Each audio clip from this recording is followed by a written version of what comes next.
ഭാരതത്തിൽ ഉടനീളം കന്യാകുമാരി മുതൽ കാശ്മീർ വരെ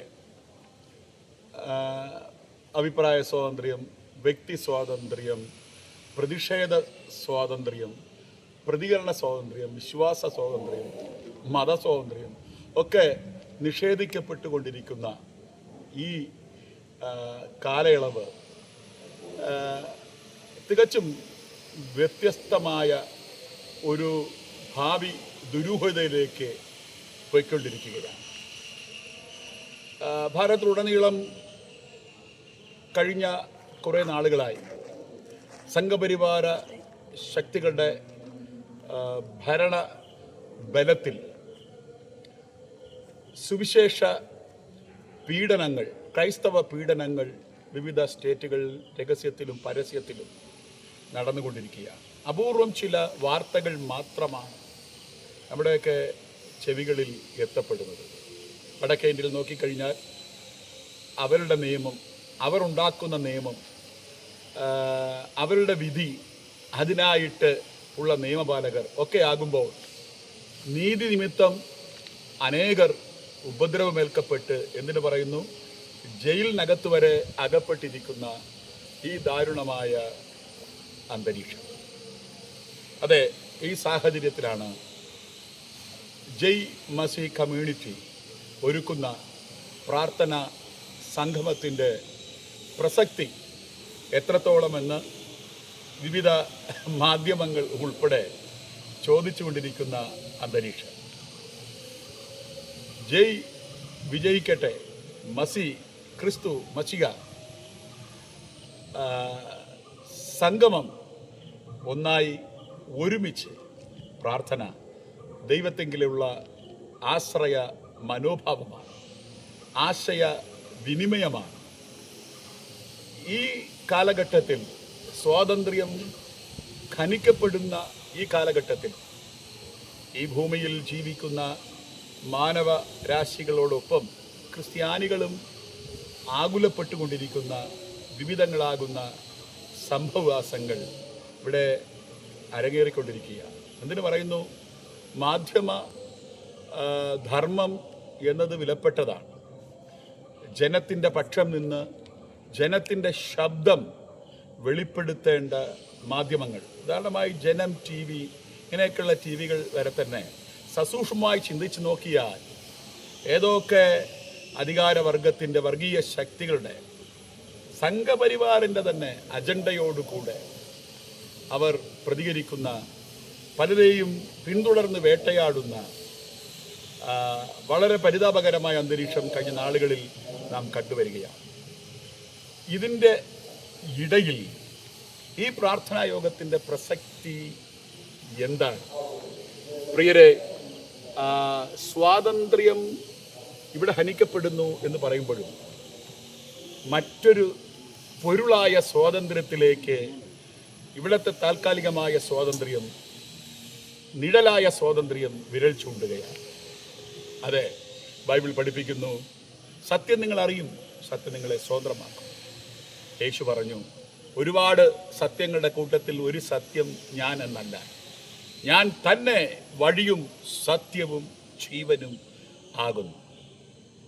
ആ യേശു എന്ന സത്യത്തെ ആത്മാവായി ജീവനായി ഹൃദയത്തിൽ കൈക്കൊണ്ട് ഉൾക്കൊണ്ട് അതിൽ ജീവിക്കുന്ന ഒരുവൻ്റെ ഉള്ളത്തിൽ ശാശ്വതമായ സ്വസ്ഥതയും ശാശ്വതമായ സ്വാതന്ത്ര്യവും സമാധാനവും നിലനിൽക്കപ്പെടുന്നു എന്ന് ബൈബിൾ പഠിപ്പിക്കുന്നു. എങ്കിൽ തന്നെയും ബൈബിൾ പറയുന്നു, ലോകത്തിൽ നിങ്ങൾക്ക് കഷ്ടമുണ്ട്, എങ്കിലും ധൈര്യപ്പെടുവിൻ, ഞാൻ ലോകത്തെ ജയിച്ചിരിക്കുന്നു. അനേക കഷ്ടങ്ങളിലൂടെ നാം ദൈവരാജ്യത്തിൽ പ്രവേശിക്കേണ്ടതാകും. പച്ചമരമായ യേശുവോട് ഈ ലോകവ്യവസ്ഥകൾ, ലോക നിയമങ്ങൾ അധികം ചെയ്തെങ്കിൽ, പൂർവ്വപിതാക്കന്മാരായ ക്രൈസ്തവ മാർഗത്തിൽ നിലനിന്നവരോട് അധികമായത് ചെയ്തെങ്കിൽ, ഈ കാലഘട്ടത്തിൽ ഉള്ള നിങ്ങളോടും ഇതിലും അധികമായത് ചെയ്യും. അപ്പോഴും നിങ്ങൾ ഭയപ്പെടരുത്. അതെ, ജയ് മസി കമ്മ്യൂണിറ്റി ഒരുക്കുന്ന പ്രാർത്ഥനാ സംഗമം മാർത്താണ്ഡം കഴുവന്തിട്ട BBC പ്രയർ സെൻറ്ററിൽ വെച്ച് ഇവിടെ നടക്കപ്പെടുകയാണ്.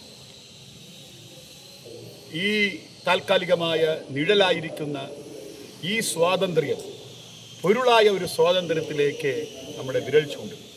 ആ പൊരുളായ ശാശ്വതമായ ക്രിസ്തുവിലൂടെയുള്ള സ്വാതന്ത്ര്യത്തെ അറിയുവാനും ആ ബോധ്യത്തിൽ ഉറയ്ക്കുവാനും ഒരുമിച്ച് വിശ്വാസ സമൂഹം ചേർന്ന് ഒരു പ്രാർത്ഥനാ സംഗമം നടത്തുന്നു. ബൈബിളിലെ ശ്രേഷ്ഠമുള്ള രണ്ട് ബന്ധമാണ് മനുഷ്യനും ദൈവവും തമ്മിലുള്ള ബന്ധം. അത് പ്രാർത്ഥനയിലൂടെയാണ്. സംഗമം എന്ന വാക്ക് മനുഷ്യനും തമ്മിലുള്ള ബന്ധം. ഈ ബന്ധത്തിൻ്റെ അടിസ്ഥാനത്തിൽ ഇവിടെ നിന്ന് ഉയരപ്പെടുന്നത് വർഗീയ കലാപങ്ങളോ വിദ്വേഷങ്ങളോ മറ്റ് ആസൂത്രണങ്ങളോ ഒന്നുമല്ല. മറിച്ച് ഈ ലോകത്തിൽ നിന്ന് ദൈവം നമ്മളെ വിളിച്ച്, ബൈബിൾ പറയുന്നു, ലോകത്തിൽ നിന്ന് ഞാൻ നിങ്ങളെ അടർത്തിയെടുത്ത് വീണ്ടും ആത്മാവിൽ പറഞ്ഞിരിക്കുന്നു, സ്വർഗസ്ഥലങ്ങളിലാക്കിയിരിക്കുന്നു, പിതാവിൻ്റെ വലത്ത് ഭാഗത്താക്കിയിരിക്കുന്നു. പക്ഷെ അക്ഷരാർത്ഥത്തിൽ ഈ ലോകത്തിൽ തന്നെ കൈയും കാലും നിലനിർത്തി ആക്കിയിരിക്കുകയാണ്. ഇവിടുത്തെ ആണ്ടുകൾ, ഇവിടുത്തെ വർഷങ്ങൾ 80ഉം 100ഉം നമ്മൾ പൂർത്തിയാക്കണം. ഇവിടുത്തെ നിയമങ്ങൾ, ഇവിടുത്തെ വ്യവസ്ഥകളോട് കൂടെ അതിൻ്റെ ഇടയിലൂടെ നമ്മൾ യാത്ര ചെയ്യപ്പെടുന്നു. അപ്പോൾ ഇവിടെ സ്വാതന്ത്ര്യം ഹനിക്കപ്പെട്ടു എന്ന് പറഞ്ഞ് ഒരു കൂട്ടം പേർ ഇവിടെ ആകുലപ്പെടുമ്പോൾ, അസ്വസ്ഥപ്പെടുമ്പോൾ, മരണഭയപ്പെടുമ്പോൾ, എതിരാളികളുമായിട്ട് താതാത്മ്യപ്പെടുമ്പോൾ, ഇതിൻ്റെ ഇടയിൽ വാസ്തവത്തിൽ ഒരു ദൈവ പൈതൽ എന്ന നിലയിൽ ദൈവത്തിൻ്റെ അടുക്കലേക്ക് കടന്നു ചെല്ലുക എന്നുള്ളതാണ് ശ്രേഷ്ഠം. ബൈബിളിൽ ഭക്തന്മാർ അവരുടെ മനസ്സ് വഴിമുട്ടിയ സാഹചര്യങ്ങളിൽ, നിസ്സഹായപ്പെട്ട സാഹചര്യങ്ങളിൽ, വാക്കുകളും പ്രയോഗങ്ങളും അസ്തമിക്കപ്പെട്ട സാഹചര്യങ്ങളിൽ അവർ അവസാനം കടന്നു ചെന്നത് ദൈവത്തിൻ്റെ പാദപീഠത്തിങ്കിലാണ്. സുവിശേഷങ്ങൾ പറയുന്നു, അങ്ങനെ ഓരോ ശിഷ്യന്മാർ അവരവരുടെ ഭവനങ്ങളിലേക്ക് പോയി. യേശുവോ ഒലിവുമലയിലേക്ക് പോയി. എന്തിനു വേണ്ടിയാണ്? ഓരോ കാലഘട്ടങ്ങളിലും ദൈവം ഇടപെട്ട ഓരോ വിധത്തിലാണ്. ആ കാലഘട്ടങ്ങളിലുള്ള ദൈവത്തിൻ്റെ ശബ്ദവും അതിൻ്റെ പ്രയോഗവും വ്യത്യസ്തമാണ്. ഈ കാലഘട്ടത്തിൽ ഏതോ കാലഘട്ടങ്ങളിൽ ദൈവം പ്രയോഗിച്ച, ദൈവം സംസാരിച്ച ശബ്ദത്തിൻ്റെ പാറ്റേൺ അല്ല. ഈ കാലഘട്ടത്തിൽ ദൈവത്തിൻ്റെ ഇടപെടൽ എന്താണ്? ദൈവത്തിൻ്റെ ഇഷ്ടം എന്താണ്? ദൈവം എങ്ങനെയാണ് ഈ കാലഘട്ടത്തിൽ പ്രവർത്തിക്കുവാനാകും?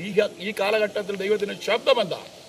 അത് തിരിച്ചറിയുവാൻ ആദിമ ഭക്തന്മാർ അതത് സമയങ്ങളിൽ അവരുടെ നിസ്സഹായതകളിൽ വഴിമുട്ടി നിൽക്കുന്ന സമയത്ത് ദൈവമേ എന്ന് വിളിച്ചതുപോലെ ദൈവസഭയ്ക്ക് കടന്നു ചെല്ലുവാൻ ഒരേ ഒരു സ്ഥലമേ ഉള്ളൂ, ദൈവത്തിൻ്റെ പാദപീഠമാണ്. അതെ, ആത്മാവിൽ നമ്മൾ പ്രാപിച്ച ആ സ്വാതന്ത്ര്യം, ഇവിടെ എത്രയൊക്കെ ചുറ്റുപാടിലുള്ള സ്വാതന്ത്ര്യം